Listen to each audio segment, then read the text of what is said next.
right. Apologies for the delay in starting, everyone. We had a mishap where both Case and I got the conversion from Eastern time to Central European time wrong. So our AI overlords can't come fast enough to rid us of such trivial matters. So Bradford's out today.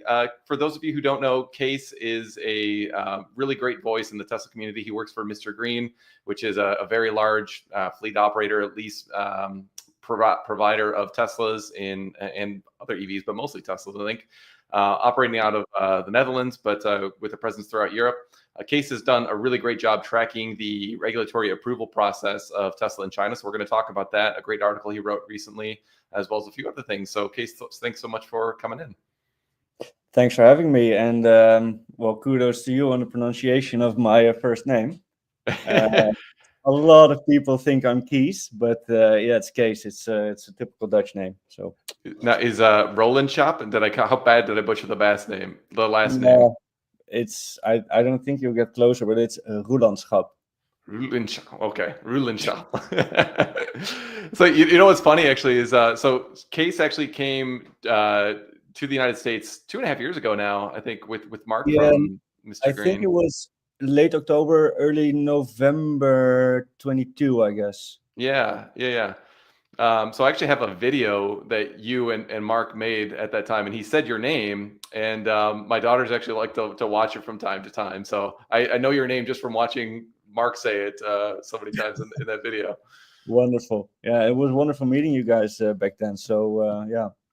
Yeah, and what I wanted to get into in a little bit, maybe we'll just kind of jump into that now. I mean, so you came to the United States 2.5 years ago because, FSD was a bit neutered in Europe, and you guys, with as many, Teslas as you have in the fleet, want to understand kind of what the capability is of the cutting edge. So you got that experience, but, looking back at how, frankly, bad it was back then compared to right now, But at the same time, though, because thanks again for lending your car. Absolutely. Much appreciated. I took some wonderful pictures with it in Chicago. But the drive from Detroit to Chicago was, I think, 95% was full FSD on the highway.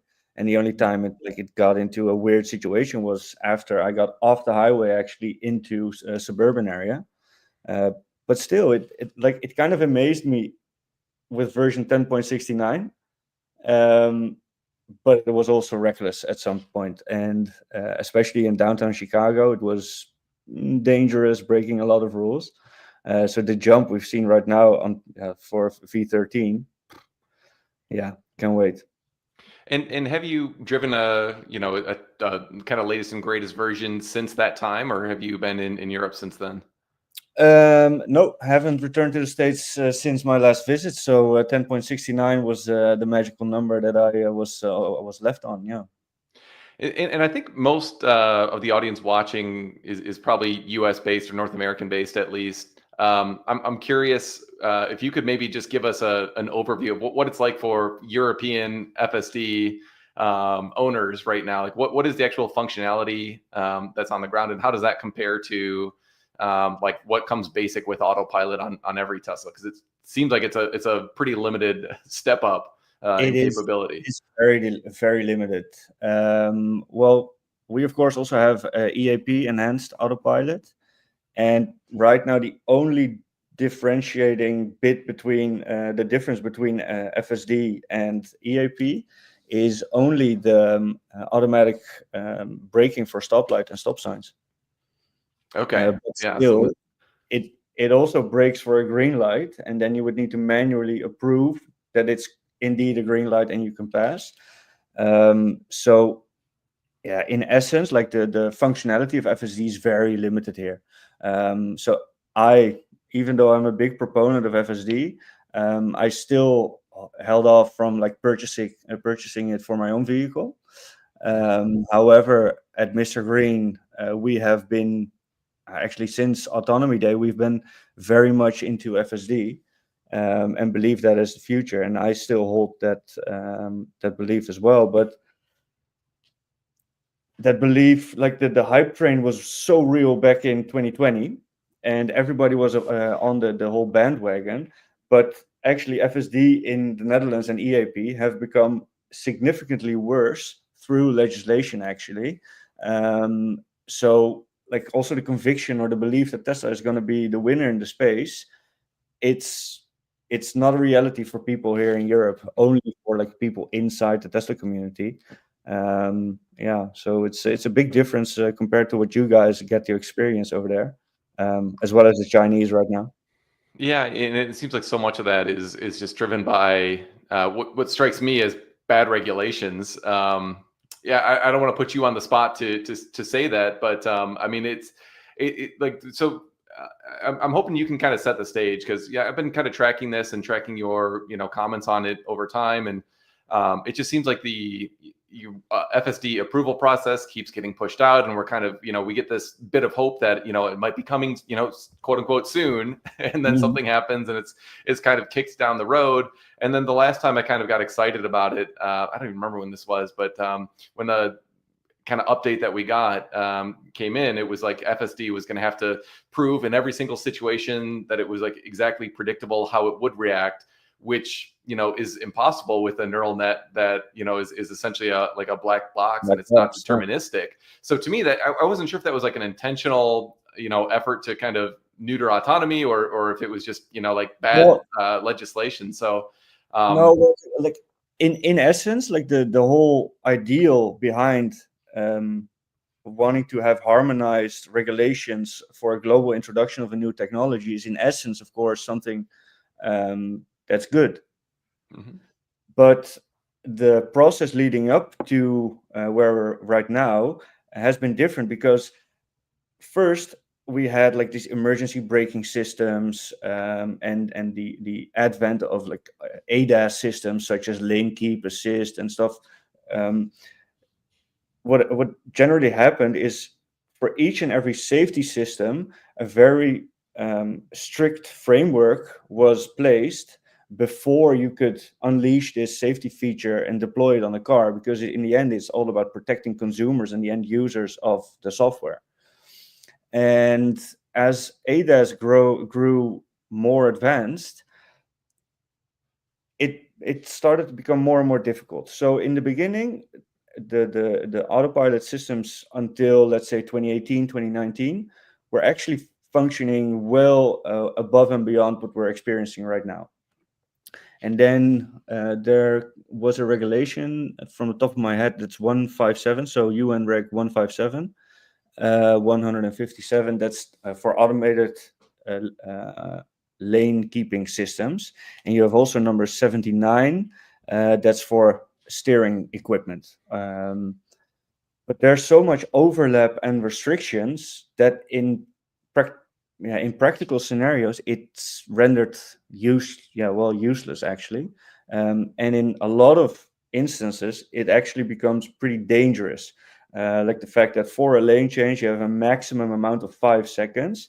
And if it doesn't make that lane change within that time frame, it aborts and goes back to its original lane. What? Yeah. So those are, especially if you're just an inexperienced FSD autopilot driver and you're expecting that you bought full self-driving capabilities for 7,500 euros, it's super dangerous. And that's all due to the limitations and the restriction posed by the regulators. And next to those restrictions, you also have different design domains, or they call it ODD, operational design domains. One of those could be closed off for any other road users than motorized vehicles. The lane directions need to be clearly separated from each other. And that's basically a highway. So with a lot of words, they're describing a highway scenario. And that's exactly what they did for UN Regulation 157, which is the famous level 3 that Mercedes-Benz qualifies for, which places so many restrictions that it's unusable. And what it effectively becomes is a traffic jam assist until 60 kph. And now they're debating, can we get a notch to speed up a little bit to 130 kph? that proves very difficult. And due to that overlap, Tesla actually, together with regulators and Mark van Impe, the legend who now left for SpaceX, I guess, he did a lot on the policy department, or like the policy areas in the EU. He started an initiative to get FSD supervised on the road, because that level 2, level 3 distinction makes it very difficult for something which is has a design intent for like level 4, level 5 full autonomous driving. But in the meanwhile, the driver is still responsible. So they came up with a new regulation, 171, and that's for DCAS, dynamically controlled assistance systems. And that We need another acronym. That's really great. like, I hope the people are not falling asleep right now, but that would essentially allow for the introduction of FSD supervised from the UN. Like the UN would impose that on like the 81 member states that abide by this. It's a worldwide effort, and September last year, it was going in the right direction, and it appeared that it would be voted on like positive. But what happened? The UK and Sweden and Norway and the Netherlands, they just like last minute did an extra proposal, and that has become the 1 series amendments to this one, where they actually want to make a case to not include system-initiated maneuvers outside of the highway. So by giving that proposal, it actually makes FSD nothing more than EAP. What's the point of that proposal? I mean, it just seems, well, most of all, like, it's punitive, about or it's mainly about safety concerns. So there's this one concept, it's called over-reliance. So they think that people, they acknowledge that FSD has become so good that people are lazy by nature, and that they're going to rely too much on the software, and that will eventually cause more accidents.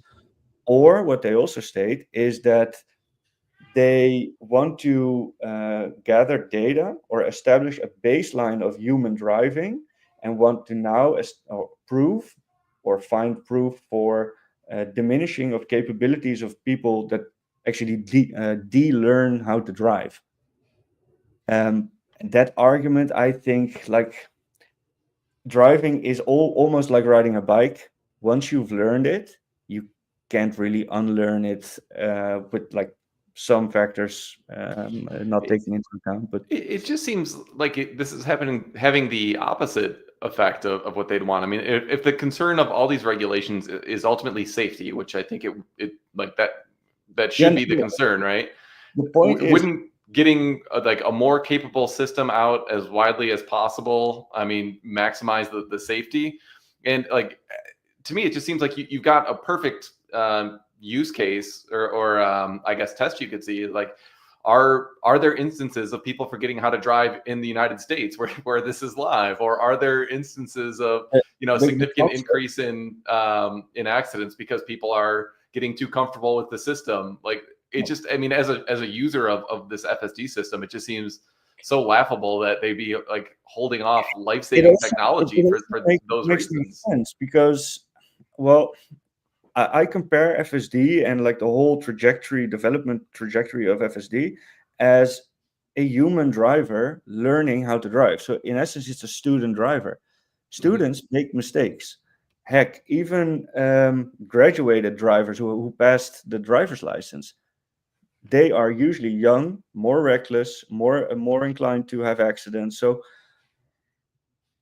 we need to apply the same set of rules as we would to a human, because in essence we're learning a human how to drive, and that human will drive a lot better, but it will make mistakes in the beginning. So that whole supervised path makes perfect sense. But there's a big vibe shift, because in the past you had like Mercedes coming out with the top of the bill systems in the S-Class, or BMW in the 7 Series. That's where the high-end technology comes. In the end, that trickles down to the consumers as proven safety tech. And that's where the regulations and the like commercial use of those regulations into a safety pack or a comfort feature makes perfect sense. But a self-driving feature, which will replace the human in the end, you cannot hold it by the same legislation, and you need to let it roam free a little bit, but have supervision, just as if you would treat a human. Just drive around a little bit, you're in control, but there's a supervisor next to you, learning you how to drive, or teaching you how to drive, sorry. So it makes no sense to be so strict in this early stage of development. It makes no sense to me. Yeah, so you put out a very detailed article recently, outlining exactly where we are kind of in this process. And I think there was some reasons for hope and for optimism coming out of that we might have a pretty good alternative to this existing framework. So maybe can we talk a little bit about timeline and what this new structure with the Netherlands government might potentially look like? Yeah. Well, if you would have asked me like 2 weeks ago, I would have given you a different answer. Because for a long time, I was under the impression that the EU actually has little to do with regulating autonomous driving. And I was under the belief, and still am, because a lot of it was mainly from United Nations regulations happening within the European Economic Commission, or Economic Commission for Europe. So I've been tracking and following all the UNECE developments, which makes those subset of rules and what I talked about in the last couple of minutes. And I even responded to a post by Lars from Best in Tesla. He posted something about the Economic Commission, and I even replied to that post. As if the Economic Commission has something to say, and I don't trust Ursula von der Leyen for a bit when it comes to autonomous driving. And days later, I see something, and I was in touch with some people, and I saw this Article 39, and that's exactly what Ford used to release a feature. And also Mercedes, I believe, used this exemption. But it ties in perfectly with everything that was happening in the space. Because let me start off with Elon Musk in the latest shareholder call, like the Q4 earnings call. All of a sudden, he says, the Netherlands is the primary regulatory approval authority. And I was thinking, okay, RDW, okay, might make sense, but like, where does this come from? And he was talking about there's a session in March that they would need to deliver as a proof, and then they would go to the European Union Economic Commission, and then they would have to vote. And now I saw this article, I saw the path, and you know what's happening right now? They're testing in like 80 kilometers from Amsterdam. Oh, really? At the Joint Research Council location from the Economic Commission. They're So is testing. this like a test track? It's not public roads? I'm driving there tomorrow, so Okay. I have no clue what it is. It's very, very much far off and on the countryside, and I'm a city boy, so I need to find out. But they're testing FSD right now, and they're doing their stuff as we speak. So approval might come soon, and then in May is the next voting session where the Economic Commission has to decide whether or not to go EU-wide. But the Netherlands will be the first to get FSD supervised,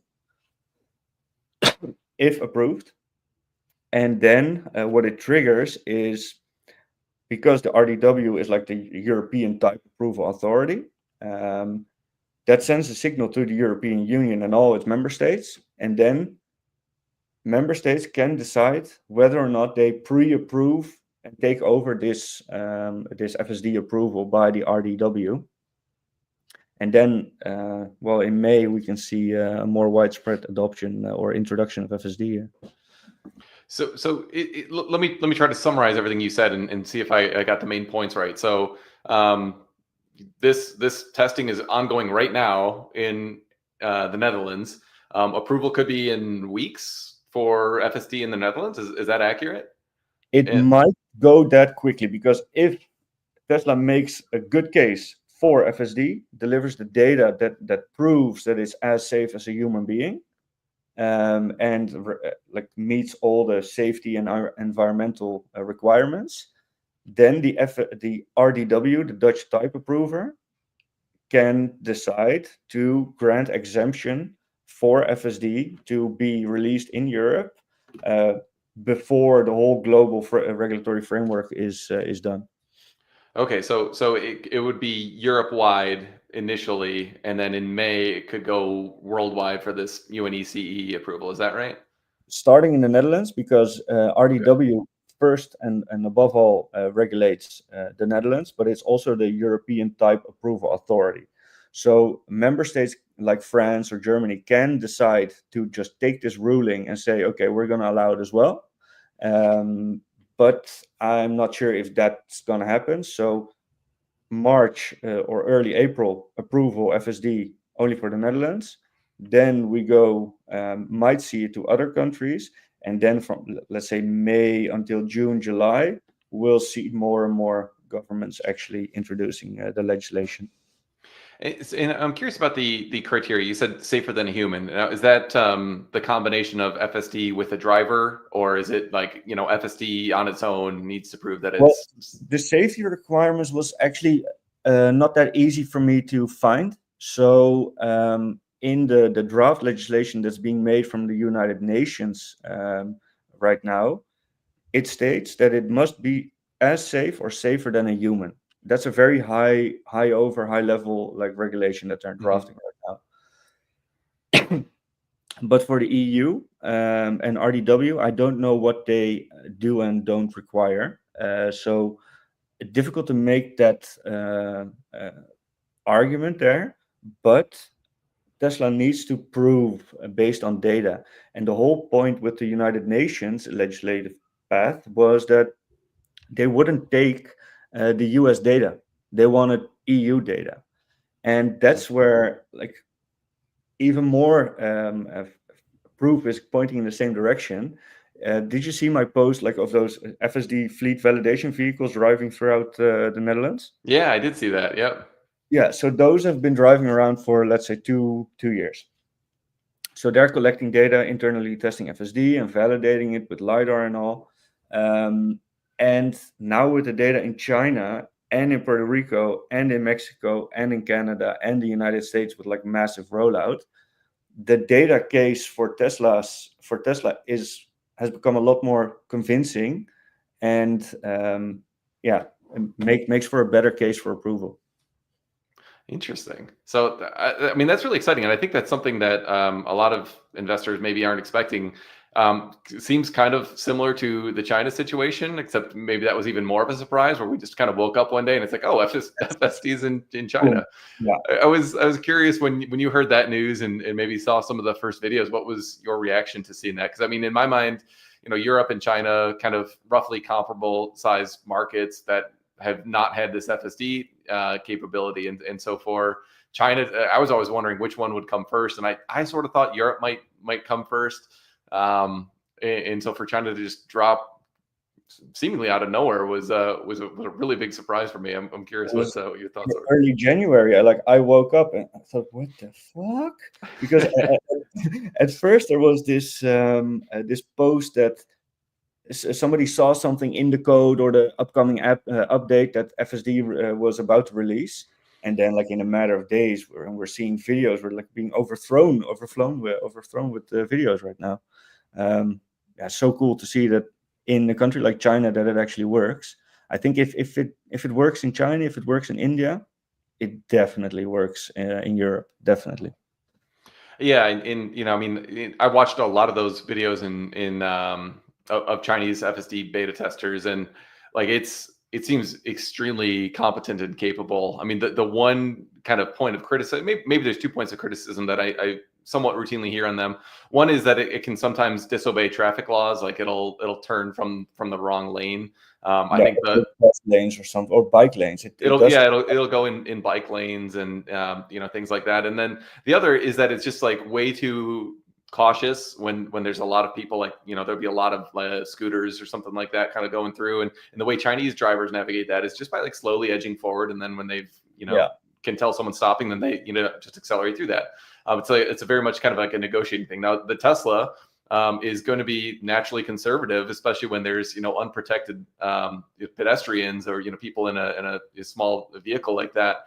It's naturally going to be a little bit more inclined, because like the last thing you want is start to roll over somebody, and have that kind of bad press. But like that's assertive as well. So you see some clips also like that. FSD is going out of a traffic jam and then merging at last minute. So it's also really assertive. Mm-hmm. And sometimes breaking the rules isn't that bad.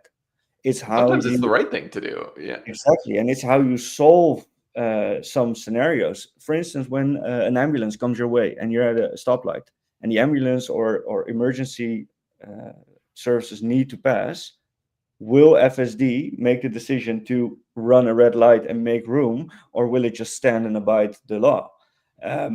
In Detroit, even with 10.69, I experienced that it ran a red light because it couldn't make the decision in time, but actually it was very much looking forward, and paying attention to the surroundings, and it made the right decision. So it's not about creating a problem, but how you solve the problem. And that's also what I got taught in my driver's ed. Once you've made a decision, go. Yeah. Like being insecure in traffic results in standstill, standoff scenarios, and eventually also traffic collisions and jam and stuff like that. Yeah, and that's been one of the weirdest things to get used to as a driver of FSD over the last, I don't know, 4 years or however long it's been. I mean, it used to be the case that, it's doing something unsafe, I need to take over. And I'm finding more and more now, like if I take over, sometimes I'm not making a better decision. Like there was an instance yesterday where I was just like kind of in a rush, and I just wanted to get going. And so I could tell it was going to be a little slow. So I pulled out in front of this car, and I looked at my rear view mirror, and the car was like right on me. And I was like, oh, I probably should have waited. But it used to be the case all the time that like you would have to intervene regularly for safety critical reasons. Yeah. Like that just has not happened to me I can't even remember the last time. Actually, the last time it was on my old car, but it must have been version 11 still, where, it made some, it pulled out left at the absolute worst time. But like, that just does not happen anymore. I mean, and it's such a strange experience now where I was in this situation. We actually had recorded it just by chance where, we were driving on the highway, and there's this weird situation where like there's a stop sign that people can like merge onto the highway from a stop sign. And so like you've got to really gun it if you're at the stop sign and you're merging onto the highway. Well, somebody pulled out in front of me. Somebody pulled out in front of me, did not gun it. It was not safe for them to do it. And I was on FSD, and it just merged left. Now, I wasn't sure if I had room on the left or not because, I'm not looking 6 ways all at the same time. But the Tesla handled it better than I probably would have. So, it's just this weird situation now where I actually kind of trust the Tesla's judgment better than my own for like high safety critical situations like that, where it's like, oh, this could be an accident. Should I take over or should I let the vehicle handle it? I could be wrong, but my sense is now that actually letting the vehicle handle it is probably the right choice now with the latest version of V13. Yeah, I think so too. And like the story you're telling also proves a point that the ball has been in Tesla's court, and Tesla needs to prove that they're safe. Well, for me, they've proven that they're really capable and really safe. Sure, it will make some mistakes, but any human would. And FSD is far better than a human right now, so it makes less and less of those mistakes. But the ball is also in the court of governments and local governments to act on infrastructure, because the scenario that you're painting here with from a stop sign onto a highway, super dangerous. In Belgium and in Germany, you have very short highway exit lanes. So also making the environment better suited for an autonomous future that's also a government responsibility, in my opinion. And it's not only about legislation, but it's also creating this most safe as possible environment and most suited for autonomous vehicle as possible. I think Americans aren't going to do that. They'll just be like, whatever, like let it rip. I think Americans are a little bit more laissez-faire about that sort of thing. But I am optimistic in the long term, though, about, you know, if we do have widespread robotaxis, let's say, you know, 10 years from now, where they're just ubiquitous and everywhere, like we should be able to change the way cities are laid out and get some more usable space, get rid of a lot of, you know, parking lots and things like that. What did Elon say? We're going to remove the ing from parking, ing lot from parking lot. I like that. I don't even remember him saying that one. So I'm curious also, you know, in my American bubble, you know, it seems that the political landscape here in the U.S. is a little different than the political landscape pretty much everywhere else in the world. You know, just in perusing X online, it seems like the Canadians hate us. Europeans think, you know, Trump and Elon are, you know, Hitler. There was this crazy Electrek report of, well, yeah. So I'm just kind of painting the picture of what it seems if you're just reading, you know, the headlines. Now I know you're on the ground and are both extremely familiar with the Tesla story and are living the, you know, day-to-day experience in Europe in a way that, you know, I certainly am not. So I'm just curious on the ground experience. I mean, how many people know what Elon's doing with Doge, care about it, are upset about Tesla? What's the kind of temperature like? Everyone, like Elon man bad, Elon shame, or Tesla shame. Tesla's driving around with those bumper stickers.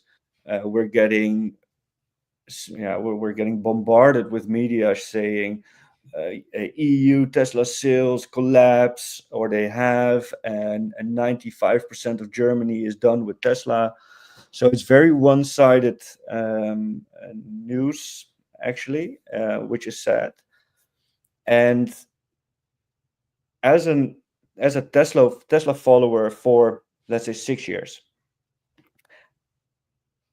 looking and reading like through the full length content of what Elon has been doing and what he's doing, makes my image of the guy a whole lot different than somebody who just was aware of the fact that, okay, he's a billionaire, he has something to do with Tesla, and oh yeah, I saw him as Time Man of the Year, you know. Mm-hmm. So that was like their basic gist, and oh, he is a legend, and PayPal something. But right now it's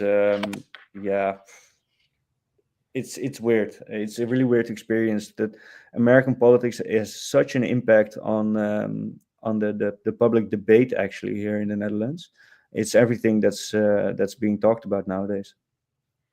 That does seem so surprising. I mean, from my perspective, I'd be like, well, why do you care what like we're doing with the, you know, our Department of Government Efficiency? Talk of the day, and democracy is being destroyed. The rule of law is being destroyed, and they're the pure evil themselves, and a bunch of crony, capitalistic, fascist, Nazi, scumbag, billionaire tech boys club. It's it's there's no arguments or common sense. Well, that seems very much to be like everything I'm seeing in the media outlets, but on the, you know, random person who's not in the Tesla bubble in the way that you are, do you get the sense that they've got that same impression of the situation, the kind of mainstream media negative narrative? No, most of the people like just take the mainstream media for truth, and we've seen a couple polls lately that like the countries within the European Union, like 94% of the residents in Sweden or Norway believe everything the media says to be true. Mm-hmm. And that's not a weird thing to believe, actually, because for a long time I have had the same until my political science study, where I got more and more used to distinguish between, okay, what's a narrative and what is actually like a fact. Mm-hmm.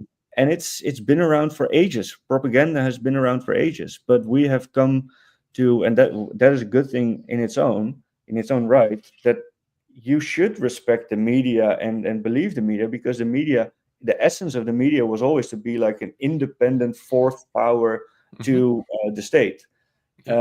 So if you have serious distrust in the media, that's a serious societal concern, actually, in my opinion. And that's exactly what's happening right now. The media can't be trusted anymore. It's either one-sided, and the extremes are growing more and more as well, to the point that debate has become virtually impossible, because once you try to argue with the other, boom, you're a right-wing fascist. End of discussion. And that's, for me, like the what I think is the most sad part about it, actually, that there's no more debate, and that's Yeah. I mean, that kind of seems a lot like how, the milieu was in the United States 5 years ago, where like, I mean, I remember like being afraid about saying my mind about like the actual like COVID anything. Like I just wouldn't touch it because it was like, I don't want to be labeled like a anti-science, anti-vax, whatever, for like, opinions that ultimately ended up being completely true. It was just like, conspiracy theorist. yeah. Yeah. And it was just, so it seems to me that the United States has like, moved further along the, I don't know, the progression of not distrust in media seems a lot higher in the United States than almost anywhere else in the world. And so that's, I think, seeing what's happened with Tesla, like you're seeing, a lot of conservatives who never would have considered a Tesla, speaking out and, showing support for Elon. And like, it's this whole new demographic that was traditionally never interested. To what extent do you think there's that dynamic? I mean, there's the whole like AFD is like a Nazi organization thing, but like still it was 20% ish of the German population that voted for that. So is there a similar sort of groundswell of support from a certain demographic as far as you can tell? Well, in the past, let's say 20 years or so, Europe has seen a shift in the political landscape where populism has been on the rise. We had Pim Fortuyn back in early 2000, and you have Marine Le Pen in France, and you have this guy, is it Boris Johnson, I think, in the UK. I don't think, I mean, he used to be a populist. I think he's become a little bit more but classical. there was a populist wave going through Europe, and a couple of years ago with the election as well in Austria, there was also like a very populist direction. Italy, for instance, is also considered very populist and right wing.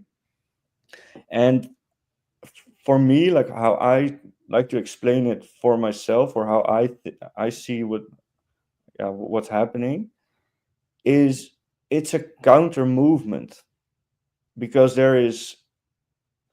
the people are displeased by seeing where their society is going to, in which direction it's going to. So that the counter reaction is very strong right now, because when I grew up in the 90s, early 2000s, like for me, racism, for instance, whole different topic, but never really has been much of an issue. And I read books in high school about multiculturalism, and we had multiple like ethnic minorities in our primary and secondary schools or high schools. And all of a sudden, the racial debates started becoming a lot more heated. So that also happened, like with liberal. We were very, Amsterdam is like the city of gays, the city of drugs, and the city of gays, because we also had like the canal parade and stuff like that. But now, from a canal parade in one day, we have Pride Month and we have Black Month. Like it's way too much left leaning, and now we're seeing a really big right counter movement. I think that's what's going on in society, and a lot of like, we're not, the social, political, economical ordering system isn't functioning correctly anymore, and we're seeing that in society. It's bubbling, and our belief systems are crumbling down, and it's So Bradford and I we're trying to kind of piece together all these different pieces of the political puzzle and see like, okay, what's the impact on Tesla in terms of demand? As far as we were kind of guesstimating, we thought it may be neutral to maybe a slight positive in the United States, a negative in Canada. China probably doesn't care, so neutral we would think. And then in the EU, it seems like the most clear kind of negative to potential, Tesla sales. Does that seem fair, like a fair assessment to you? Yeah, very fair. I think at least in the short term, that's super fair conclusion to arrive at, because sales have gone down, and Model Y production has become less and less due to the introduction of a newer model as well. And the used car market, Tesla is on its lowest of all times. So used Model 3 from 2019, 5 years old, is, I believe, now 6,000, 7,000 being auctioned off. Oh, wow, jeez. Well, like we bought them for 60K back in the day. So I think on the short term, let's say 6 to maybe even the next 12 months, the Tesla sales in Europe will see a dip. However, the evidence proves the contrary actually, because sales in Belgium, Tesla Model Y is topping the charts, in Spain as well. So we'll see. But I think it's mainly media right now. I think it's going to be such a noisy quarter too, because like no matter what happens with deliveries, I mean, even if let's say we had some huge surprise and there were 430,000 vehicles delivered this quarter, something really strong like that, the narrative is still going to be, the deliveries are down, 50,000 units quarter over quarter because of Elon Musk's politics and consumer backlash.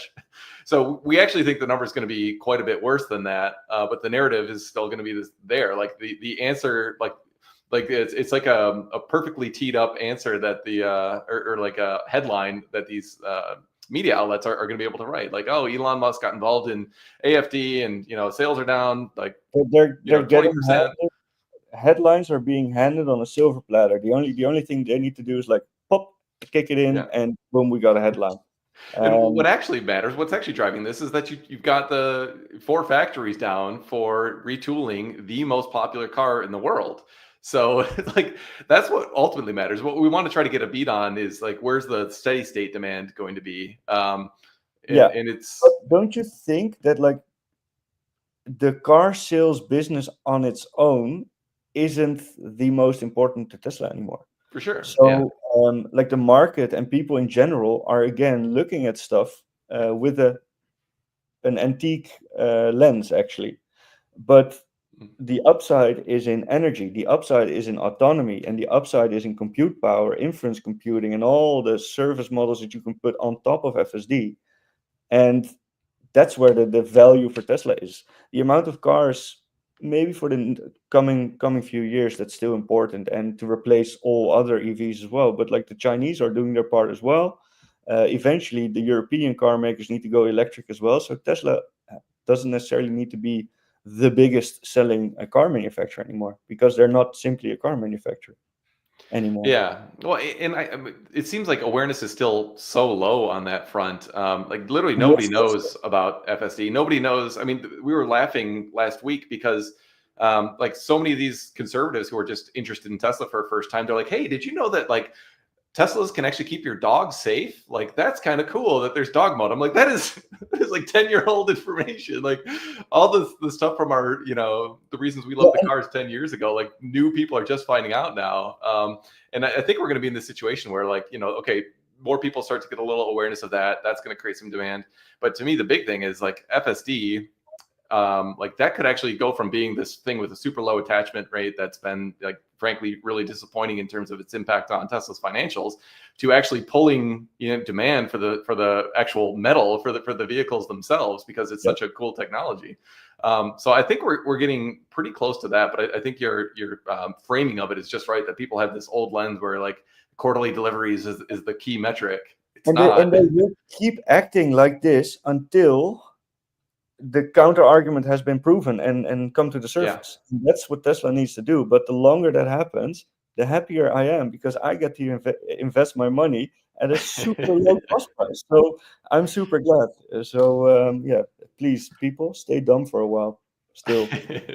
So speaking of the future of autonomy, I know MisterGreen has a really unique business model. I've posted about it a couple times over the years.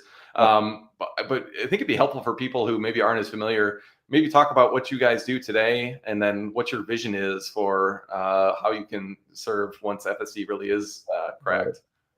Well, first of all, it's not my company. I work there, and the company is founded by Florian Minderop and Mark Scheurs back in 2008. And they met each other, wanted to do something sustainable within the sustainable mobility business. And at the time, Tesla wasn't really in Europe yet. So they did some small electric scooters or small electric vehicles, and then with some Renault Zoes, I guess, and some plug-in hybrids as well. But then in 2014, I believe they even both met Elon and made a bet with the guy, with Elon, the big guy. And from 2014, they went all in on Tesla. So they've accumulated and bought from, let's say, 2014 up until now, roughly 10,000 Teslas in total, a little bit less, I believe, and still in our possession, around 4,800 something.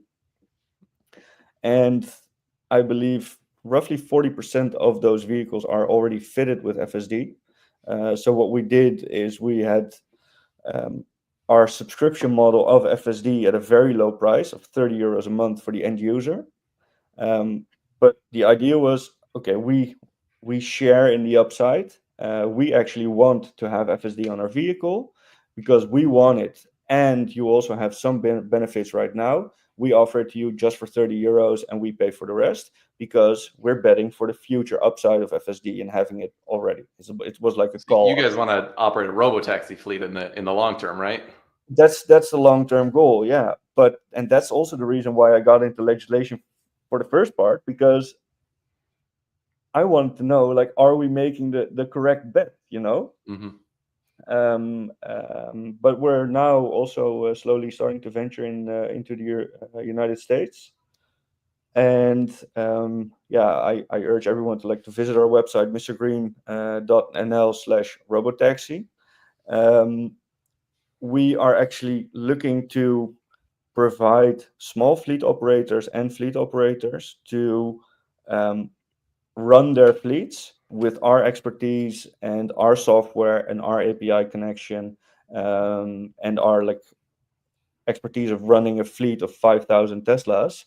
And we know everything from within build year, within quarter differences, how to look at a VIN. Like, we know our shit when it comes to Tesla. We're super big Tesla nerds, and we're reading out battery health statistics and installing gadgets on it. So we have a really big upside when it comes to that. And I think we found the perfect partnerships when it comes to software, API software, to run a robotaxi fleet. So you won't have to use Turo, for instance. But if you're currently using Turo, we can enable you to run that as efficiently as possible and get the necessary data out of the vehicle and run your business with as little human intervention as possible. And found already some partners in Vancouver, in Salt Lake City, and in Austin. And yeah, we're hoping to be there ourselves as well, by the end of the year. But our main goal right now is to facilitate and also help fundraise for fleet operators, or also maybe service providers that want to tap into the chain. So we're also setting up service hubs around the greater Fort Worth, Dallas, Austin area. Mm-hmm. So yeah, that's basically what we're doing, and betting all in on Tesla. It's a super exciting time for you guys. I mean, been following this story for so long. I mean, Florian was actually one of the earliest people I was interacting with. I was like, wow, this guy really understands his stuff. Like, he'd be commenting on super specific things in my earnings models and be like, yeah, you're exactly right. And so you guys have been completely on top of it for a long time. Really understood the autonomy thesis early. And I'm really excited for you all that you're hopefully really close to getting actual FSD on the roads pretty quickly here in the Netherlands. Yeah, this is my final hope for seeing FSD within the coming years. If this doesn't get approved, it will take at least until 2027 before something happens. Yeah. Wow, I didn't realize it was that stark. It's either the next couple of Well, weeks or 2 years from now. well, like the UNECE is making strides with their own like regulatory efforts, so that's still an ongoing path, but proven difficult for FSD.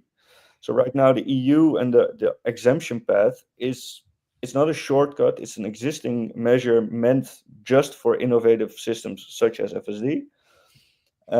So like they might also apply next year with new data.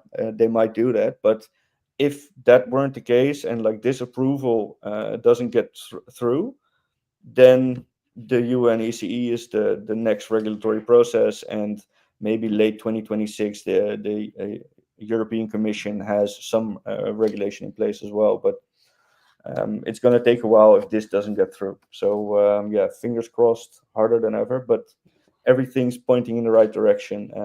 So the hype train is realer than ever. Well, everyone follow Kees on X. You can see his handles right there.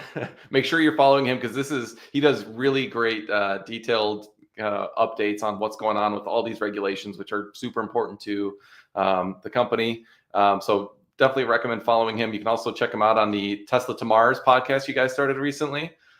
Yeah, we're at episode 30 right now, still learning and still awkward at some times, and it's just 4 random dudes we met. Well, not random dudes because there was no Florian for like 5 or 6 years, but the other 2 guys we just met like a year ago. We shared a passion, and we just said, okay, fuck it, we're gonna go. We're just gonna start and see what happens, and we're trying to. Paint the right picture that Elon isn't that bad of a man, and that like all that he does is for the betterment of humanity and not a Nazi or fascist or right wing. So yeah, but early innings, so like 200 followers, not something big. So like if you watch and listen to us, please give us some feedback. We're happy to improve. And Matt, yeah, once legislative approval is there, will people still need to follow my account? I don't know. So maybe I lose all the followers, but no, I think, You still know your stuff. I mean, I think it's the sort of thing that it's not the only reason people follow you, but I do think you're uniquely good at distilling that super complicated information. Actually, like I transcribed that huge article you wrote and had an AI read it to me because it was just so long. It was like a 36-minute long thing. It was too long actually, but I did it intentionally because I dumbed it down for like the first that was great 5 paragraphs, and then you'll see in the comments who actually read it and who didn't. And I'll try to make a more concise version and do some short form posts so that everybody will be able to understand. So Well, it was a really great. You actually clearly demarked. It's like, okay, for those of you who want more, like here it is from here. So it was really great information. You can get lost in the acronyms sometimes. So having it all laid out so clearly is much appreciated. So thanks for all you do. Thanks for pinch hitting for us today, Kees. And with that, I think we'll say bye for now. Bye for now, and hope to see you soon in real life, man. That'd be great. Yeah, Austin in June, I think. I'll see if I can meet up with you whenever you guys get your details finalized. Will do.